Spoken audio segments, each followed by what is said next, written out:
భాగాహార నియమం. పిల్లలు, మనం ఇంతకుముందు చూసిన వీడియోలో యూక్లిడ్ భాగాహార న్యాయం గురించి నేర్చుకున్నాం కదా. ఇప్పుడు మరోటి చూద్దాం. అమన్ మరియు ఖుషి ఇద్దరికీ వేసవి సెలవుల్లో హోంవర్క్గా గణితానికి సంబంధించిన 63 మరియు 49 సమస్యలు ఇవ్వడం జరిగింది. కానీ వారు ప్రతిరోజు సమానంగా అంటే సమాన సంఖ్యలో ఆ సమస్యలు పూర్తి చేస్తారు. మరి వాళ్ళు రోజుకి ఎన్ని సమస్యలు పూర్తి చేయగలరో మనం చెప్పగలమా? ఈ విషయం కనుక్కోవడానికి మనం మొత్తం సంఖ్యల యొక్క గాసాభా కనుక్కోవాల్సిన అవసరం ఉంటుంది. అంటే 63, 49ల గాసాభాలన్నమాట. వాటి గాసాభా వారు ప్రతిరోజు పూర్తి చేసే సమస్యల సంఖ్యను తెలియజేస్తుంది. దీన్ని మనం ఏ విధంగా చేయాలి? ఇంతకుముందు వీడియోలో మనం యూక్లిడ్ భాగాహార నియమం గురించి నేర్చుకున్నాం. ఇప్పుడు 63, 49లను యూక్లిడ్ భాగాహార నియమం ప్రకారం రాద్దాం. 63ని 49చే భాగిస్తే భాగఫలము 1 మరియు శేషము 14 వచ్చింది. ఇప్పుడు వచ్చిన శేషం 14 మరియు భాజకం 49 తీసుకుందాం.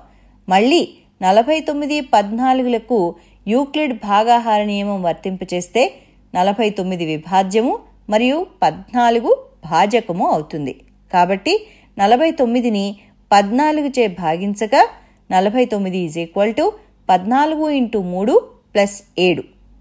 49ని 14చే భాగించగా 3 భాగఫలము మరియు 7 శేషము అవుతుంది. ఇప్పుడు 14, 7 తీసుకుందాం. మళ్ళా యూక్లిడ్ భాగాహార నియమం ఉపయోగించామనుకోండి, 14ని 7చే భాగించాలి. అప్పుడు 14 = 7 × 2 + 0. ఇప్పుడు శేషం 0. కాబట్టి ఇక మనం భాగాహారం చేయలేం. ఈ చివరి సోపానంలో భాజకం ఎంత? 7. అదే 63, 49ల గాసాభా. దీన్ని బట్టి అమన్, ఖుషి ప్రతిరోజు ఒక్కొక్కరు 7 సమస్యలు చేస్తున్నారన్నమాట.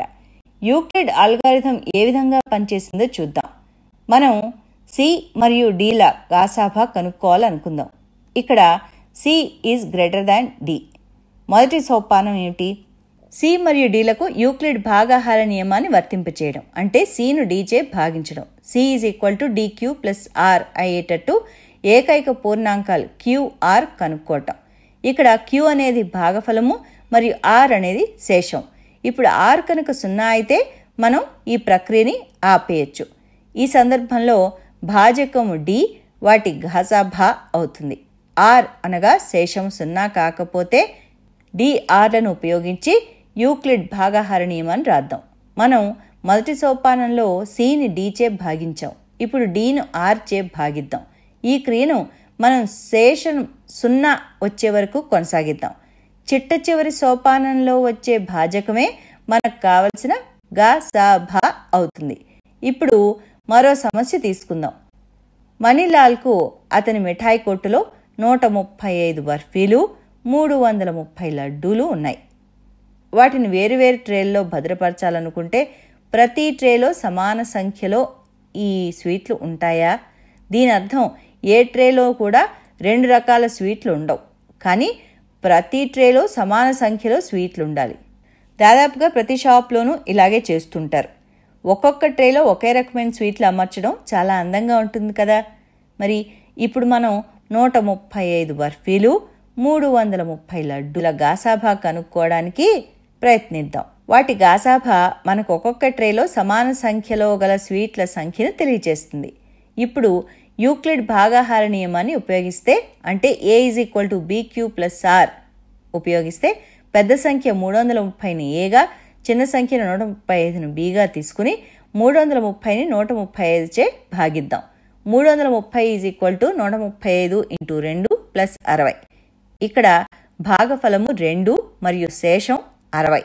అంటే శేషం 0 కాలేదు. కాబట్టి తర్వాత సోపానంలో 135 మరియు 60 తీసుకోవాలి. మళ్ళీ యూక్లిడ్ భాగాహార నియమాన్ని ఉపయోగిస్తే, అంటే 135ను 60చే భాగించాలి. ఇప్పుడు 135 = 60 × 2 + 15గా రాయొచ్చు.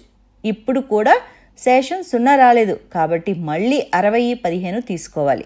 మళ్ళీ యూక్లిడ్ భాగాహార నియమాన్ని ఉపయోగిస్తే, అంటే 60ను 15 చేత భాగిస్తే 60 = 15 × 4 + 0. ఇప్పుడు శేషం 0 వచ్చింది అంటే భాగాహారం పూర్తయినట్టు. కనుక మనం ఈ ప్రక్రియను ఆపేయచ్చు. చివరి భాజకం ఎంత? 15.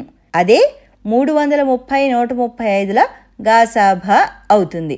దీని అర్థం ఏంటంటే మనీలాల్ ఒక్కొక్క ట్రేలో 15 స్వీట్లు అమర్చాలని. అది చాలా చక్కని అమరిక అవుతుందని అర్థం. ఈ అమరిక ఇటు ట్రేలకు అటు స్వీట్లకు కూడా సరిగ్గా సరిపోతుంది. మరి ఇప్పటికీ పాఠం చాలా. Bye bye.